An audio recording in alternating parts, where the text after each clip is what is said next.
Hey, what's going on, everyone? Justin again, as always. Thanks for watching my channel. Welcome back. Tonight's discussion topic, we're going to be talking about why do technicians buy tools for the dealerships that are providing the tools for you to do pretty much any job that you need to that comes into the dealership. We're going to kind of share a little bit of a discussion topic about that this evening. Some of the more in-depth reasons why I believe technicians purchase their own tools and utilize them, and some reasons why other people might not agree with me with some of the things that I say in today's video. If you don't, please feel free to leave it down in the comments. All right, so you all have probably heard that expression, or at least you've heard a manager at some point in time tell you or had you sign a piece of paperwork that said, you know, sign here that states the dealership is providing you with all the tools necessary to complete or do your job as you're being hired to do so. So you probably have all seen this paper, had to sign it once upon a time ago. There are some variants going into this, and then furthermore, to get a little bit more involved, why do technicians still provide their own tools, even knowing that the dealerships are willing to provide you with that? We're gonna get a little bit more involved in that too. So my understanding behind the dealership providing all the tools necessary to do the entire job here in the United States is they're providing you with all the specialty tools that are required to perform your job as a mechanic or a technician for that particular dealership, for that particular job. In some and very few situations, the dealership also provides you with some 401 piece, mechanic set that you can operate out of that has, SAE, metric sockets, the wrenches, ratchets, extensions, things like that, your basic spark plug sockets, and all your little whatnots. Then they provide you with all the specialty tools to be able to pull things apart from either the engine or suspension or whatever area that you're working on. The intolerable aspect to that for those that are more senior that have been in this industry long enough is this. Because it all comes down to efficiency and productivity and comfortability. That's a third thing, okay? It's not always comfortable to have a very stock, very short ratchet or a very standardized or short combination wrench to your job, or bare metal, because it's not as comfortable. So there's comfortability, right? There's not as much leverage, and for fasteners that are extremely tight, that requires a lot of leverage, it can be extremely uncomfortable and almost ruthless to try to get apart, right? And even if you was to step it up to half inch, the half-inch standardized length ratchet isn't much longer than the 3/8 one, obviously quarter inch being very small.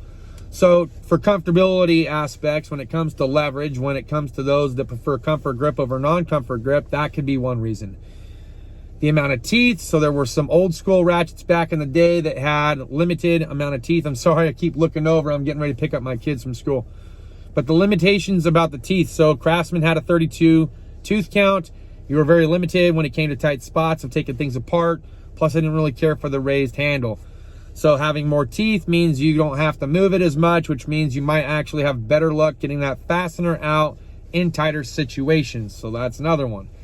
Speed, for those of us that pay for the cordless, having that ability to have a cordless or an air tool provides the extra added RPM that we could not move our hand as fast. In this case, okay, we don't have old Henry whipping that ratchet back and forth, that he can't beat the cordless or the air. There's just not enough RPM in the human arm to get the job done in an expedient manner, and time is money. So those are some reasons why I think that the technicians are more than willing to sign the paperwork that says they're willing to provide their own tools, and knowing that the dealership has, a mechanic set of sorts for you to use. So I believe that the technicians choose that because of that. Also, availability.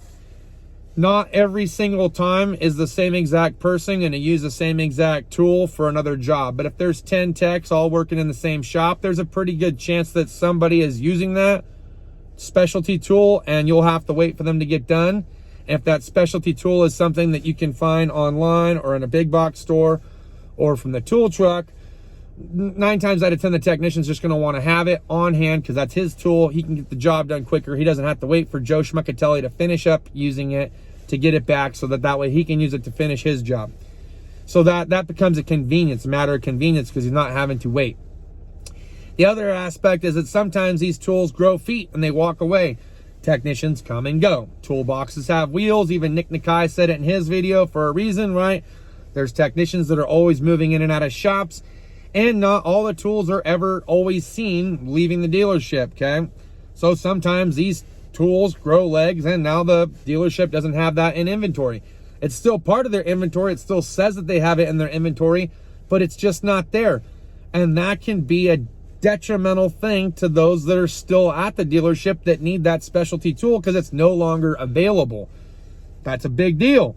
And now consider that mechanic set that the dealership originally had purchased with all the tools that went with it, you know, combination wrenches, impacts, torque wrenches, all this stuff.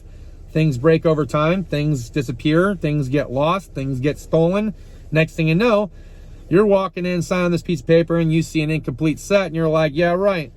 How do they expect me to pull a transmission where there's only 200 piece out of a 401 piece set, or the ratchet's broke and I don't have a ratchet to do it?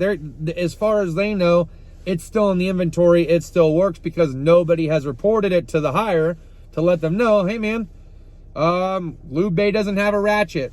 I'm having to borrow one from Joe Tech over here, and he's using it and says I can't, so now I ain't got no ratchet. How do I do the oil change? Or, hey, that banded oil filter wrench is broken. It's still in the box, but it's broken and no one reported it, and I can't get the oil filter off.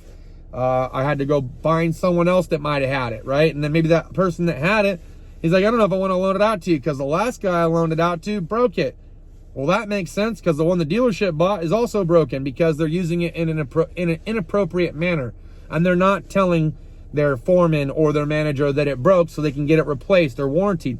Yes, tools have lifetime warranty, even for the dealership, but you got to tell somebody so they can get it switched out. So that's kind of my consensus when it comes to, like, when the dealership says they provide all the tools, do they really here in the United States? And if so, why isn't it more like Canada? Canada, they have toolboxes and full tools and full specialty tools because it's their law up there all throughout the base. So when you're hired on to do the job, it's all there, okay?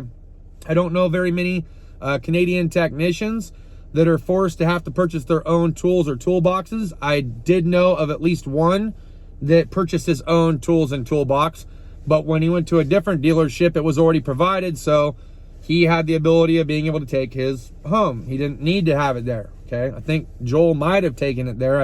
It's been so many years now, but from the Snap-on Tool Review, that's who I'm kind of referring this to. That was the guy that I was kind of talking hand in hand with about just what do they actually provide you with up there in Canada. So yes, the way that things are done in Canada is so different than the way things are done here in America.